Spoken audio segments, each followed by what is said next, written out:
I'm Rob Trasinski, and I'm running for Congress. I wanted to offer a brief comment on the new Supreme Court ruling striking down Trump's tariffs. The issue here is not whether the tariffs are good or bad. I mean, they are bad. There's a tax on imports that raises prices for consumers, for farmers, for small businesses, and the trade war they set off has been crushing the overseas market for American goods, which hits farmers particularly hard. So, higher costs, fewer markets for our goods. None of this is a good idea. But that's actually not the issue here. The issue here is who gets to decide on the tariffs. I like to point out how America's founders looked at this. When the British imposed a tax on tea, they didn't argue about how big the tax should be.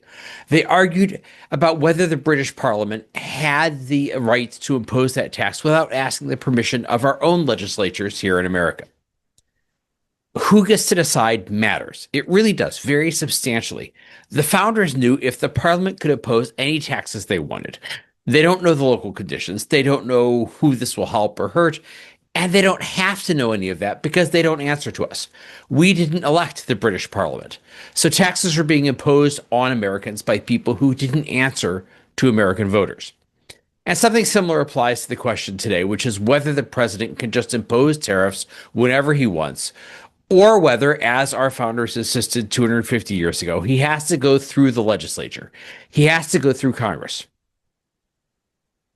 And when you ask a question like that, it kind of answers itself. Of course, he has to go through Congress. And it's right there in Article 1, Section 8 of the Constitution that Congress has power over tariffs. And that's there because it was written into the Constitution by the same people who participated in or supported the Boston Tea Party. So I was very happy to see the Supreme Court rule to strike down Donald Trump's unilateral arbitrary tariffs. Now, here's a very good passage from the concurring opinion by Justice Gorsuch. It brings up all these same issues. So I'm just going to read this. It's kind of a long thing, but I'll read the whole thing. Quote, "For those who think it's important for the nation to impose more tariffs, I understand that today's decision will be disappointing. All I can offer them is that most major decisions affecting the rights and responsibilities of the American people, including the duty to pay taxes and tariffs, are funneled through the legislative process for a reason. Yes, legislating can be hard and take time. And yes, it can be tempting to bypass Congress when some pressing problem arises. But the deliberative nature of the legislative process was the whole point of its design. Through that process, the nation can tap the combined wisdom of the people's elected representatives, not just that of one faction or one man. Their deliberation tempers impulse and compromise hammers disagreements into workable solutions." Now, perhaps a little side note, perhaps that's a glamorized view, but it's better than having it work with just one person making all the decisions.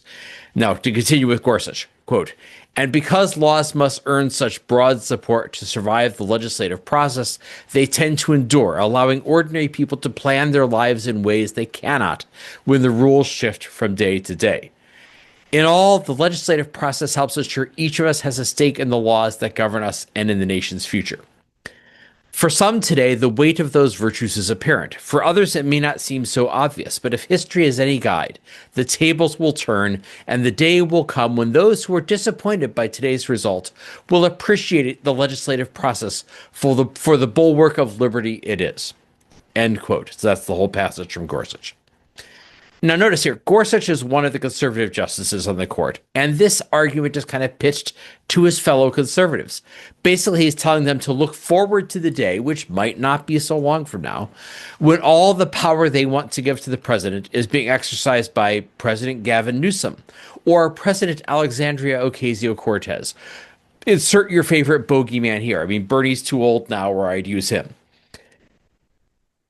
And that really, as someone who's worked for conservative publications, who's known a lot of people in the conservative media space, what's most extraordinary is that so many of them don't have the presence of mind to project what happens a few years from now when power changes hands, as it always inevitably does.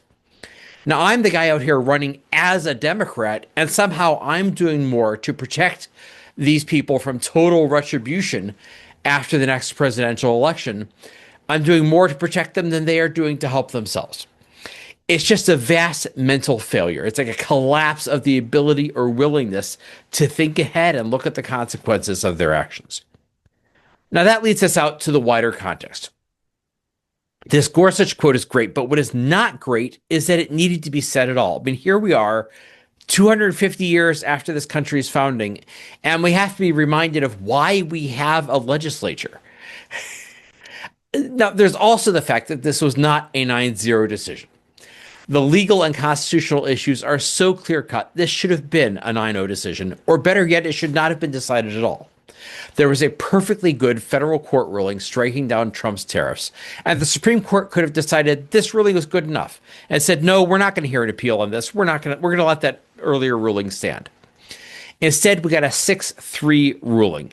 And it really shows we have this sort of wing forming in the court with Justices Thomas, Alito, and Kavanaugh, the justices who are the most partisan, who are the most sort of steeped in the Fox News Channel view of the world.